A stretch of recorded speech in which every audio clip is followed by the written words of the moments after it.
Topic को शुरू करते हैं। यहाँ पे हाउ एवर और नेवरदलेस इनके यूसेज तो आपने सुने ही होंगे, साथ ही साथ आपका भी मन करता होगा कि हम इन वर्ड्स को अपने सेंटेंसेस में इफेक्टिवली यूज़ करें। तो सबसे पहले मैं आपको बता दूं कि ये दोनों ही एडवर्ब्स हैं। एडवर्ब क्या होता है? जो वर्ब की क्वालिटी बताता है उसे एडवर्ब कहते हैं, और दोनों ही तब यूज़ होते हैं जब आपका कोई ना कोई आइडियाज़ में कॉन्ट्रास्ट होता है, मतलब एक ऑपोजिट बात कही जा रही हो, ऐसा होता है। मैं आपको बता दूं हाउ एवर का हिंदी मीनिंग आता है फिर भी, या दूसरी ओर, या के बावजूद। जैसे कि हम कह सकते हैं कि हम अभी तक नहीं जीत पाए हैं, फिर भी हम प्रयास करते रहेंगे। ये पाकिस्तानी टीम के लिए स्टेटमेंट है। तो आपका सेंटेंस यहाँ पे बनेगा कि we haven't won till now, however we shall keep putting efforts. इस तरह से आप इस सेंटेंस को कह सकते हैं। साथ ही साथ नेवरदलेस का मतलब फिर भी, या तब भी, या बावजूद इसके होता है। काफ़ी सिमिलैरिटी है, लेकिन एक इनमें डिफरेंस भी है। सो पूरा सेशन वॉच करिएगा और आपको डिफरेंस भी पता चलेगा। मैं आपको बता दूं कि इसका मतलब होता है despite what has just been said, बावजूद इसके।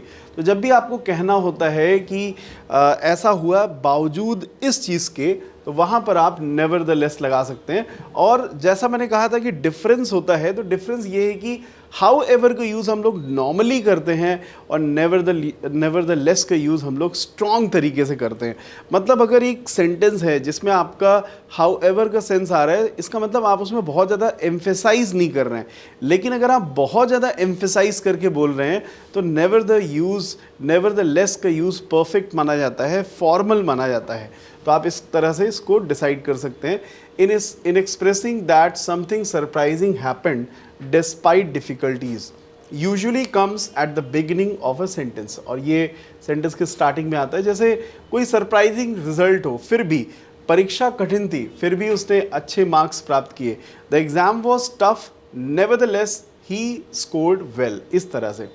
फर्दर मैं आपको और एग्जाम्पल दे दूं, जैसे बावजूद इसके के लिए अगर आपको बोलना है, बारिश हो रही थी बावजूद इसके हम पार्क गए। So it was raining, nevertheless we went to the park. मैं आपको बता दूं यहाँ पे आप हाउ एवर भी लगा सकते हैं, बट अगर आप बहुत ज़्यादा हाईलाइट करके बोल रहे हैं, बहुत ज़्यादा एम्फेसाइज करके बोल रहे हैं, बावजूद इसके मैंने ऐसा काम किया, तो आप नेवरदलेस लगाएंगे। और अगर आप नॉर्मली बोल रहे हैं तो आप हाउ एवर लगाएंगे। आई होप ये डिफरेंस आपको बिल्कुल अच्छे समझ में आ गया होगा, क्योंकि आपने एक मेरा वीडियो वॉच किया होगा नॉर्मल हैबिट और स्ट्रॉन्ग हैबिट। जैसे नॉर्मल हैबिट में वर्ब का फर्स्ट फॉर्म लगाते हैं और स्ट्रॉन्ग हैबिट में अकस्टम टू का प्रयोग करते हैं। आपने ये डिफरेंसेस भी देखे होंगे। आइए और इसकी इन डेप्थ एनालिसिस करते हैं। जैसे कि स्ट्रॉन्ग कंट्रास्ट अगर आपको करना हो, वह बहुत बीमार था फिर भी उसने कार्यक्रम में भाग लिया, तो आप कह सकते हैं he was very sick, nevertheless he attended the event. इस तरह से आप कह सकते हैं। और हिंदी में अगर अंडरस्टैंडिंग की बात करें, हाउएवर लेकिन ऐसा हुआ, हल्का विरोध कर रहा है। नेवरदलेस मतलब फिर भी ऐसा हुआ, जबकि उम्मीद नहीं थी, ज़्यादा आश्चर्यजनक विरोध होता है। अक्सर लोगों के एक्सप्रेशंस पे आपने देखा होगा, फिर भी ऐसा किया, मैं उसके पास पैसा नहीं था फिर भी उसने मैनेज किया। He did not have money, nevertheless he tried to manage. इस तरीके से आप बना सकते हैं। और यहाँ पे हिंदी में पूरा का पूरा कंपैरिजन आपको दिया हुआ है कि फिर भी के लिए यूज़ होता है, हालांकि के लिए यूज़ होता है, फिर भी या बावजूद इसके लिए यूज़ होता है, कंट्रास्ट को शो करता है, लेकिन ये स्ट्रॉन्ग कंट्रास्ट को शो करता है।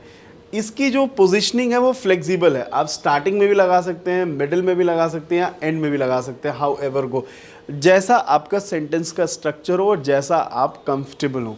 जबकि नेवरदलेस को हम सेंटेंस की स्टार्टिंग में लगाते हैं या फिर सेकंड सेंटेंस के स्टार्टिंग में लगाते हैं। नेवरदलेस ये स्लाइटली लेस फॉर्मल है, ये ज़्यादा फॉर्मल है और इम्फैटिक है। इम्फैटिक प्रोनाउन क्या होता है, वीडियो के कमेंट सेक्शन में ज़रूर कमेंट करके बताइएगा। अगर आपको इम्फैटिक प्रोनाउन आता है, रिफ्लेक्सिव प्रोनाउन और इम्फैटिक प्रोनाउन में अगर आपको डिफरेंस आता है, तो आप ये बात बहुत अच्छे से समझ पा रहे होंगे, राइट। सो कमेंट करके एग्जांपल्स आप लोग ज़रूर बताइएगा। अब लेते हैं कुछ सेंटेंसेस जिनमें आप फ्रीली सेंटेंसेस बना सकें। एंड मैं आपको असाइनमेंट देना चाहता हूँ कि इस वीडियो के कमेंट सेक्शन में आप अपनी लाइफ के प्रैक्टिकल सेंटेंसेस एटलीस्ट 5 to 10 ज़रूर बनाइएगा। इसी से आपको पता चलता है कि वो टॉपिक आपको अच्छे से समझ में आया या नहीं आया। तो सेंटेंसेस ज़रूर शेयर करिएगा। असफलता डरावनी हो सकती है, फिर भी हार मान लेना विकल्प नहीं है। अब देखिए यहाँ पे विरोधाभास है दोनों सेंटेंसेस में, और ये एक मोटिवेशनल सेंटेंस है, तो इसमें आप टाइम लीजिए, एटलीस्ट आप 30 सेकेंड्स का टाइम ले सकते हैं। आराम से बनाइए, कोई जल्दबाजी नहीं है। असफलता डरावनी हो सकती है। डरावनी के लिए आप स्केरी वर्ड का प्रयोग कर सकते हैं, असफलता के लिए आप फेलियर वर्ड का यूज़ कर सकते हैं। सो फेलियर मे बी स्केरी, ठीक है, nevertheless giving up is not an option, इस तरह से आप कह सकते हैं। और सेंटेंस लेते हैं, तुम जैसा भी रास्ता चुनो सफलता तुम्हें ही पानी है। What a motivational sentence. अब देखिए, तुम जैसा भी रास्ता चुनो, यहाँ पे ऑप्शन दे दिया है, how ever you choose the path. यहाँ पे आप ये भी कह सकते हैं, which ever path you choose, it depends on you, it's you who must achieve success. इसके बाद दिया हुआ है, कोशिश छोटी हो सकती है फिर भी उसका असर बड़ा हो सकता है। You may say the effort may be small, however its impact can be huge. Further we have a sentence, मेहनत हमेशा रंग लाती है फिर भी धैर्य जरूरी है, राइट। तो आप इसमें बना सकते हैं, hard work always pays off, however patience is essential. Further we have, तुम कितने भी कोशिश करो बिना धैर्य के सफलता मुश्किल है। तो यहाँ पे विरोधाभास है, how ever hard work you try success is difficult without सैंग Freud, without patience. सैंग Freud word मैंने कॉम्पिटिटिव क्लासेस में आपको लर्न कराया होगा, आपको ज़रूर याद होगा। इसके बाद आगे बढ़ते हैं, काम मुश्किल था फिर भी उसने हार नहीं मानी। सो the work was difficult, nevertheless he did not give up. And further we have, परीक्षा कठिन थी फिर भी वह पास हो गया। Here you can say, the exam was tough, nevertheless he passed. जैसा कि आप सभी जानते हैं कि कम्युनिकेशन स्किल्स में ग्रामेटिकल कॉन्सेप्ट्स का बहुत ही इंपॉर्टेंट रोल है। इस एक्सरसाइज में आपको वो लेवल ऑफ कॉन्फिडेंस भी दिखेगा। सो पूरा सेशन अच्छे से वॉच करिएगा, और स्पोकन इंग्लिश के लिए आप हमारे ऑफिशियल कॉन्टैक्ट नंबर पे कॉल कर सकते हैं 979594x76।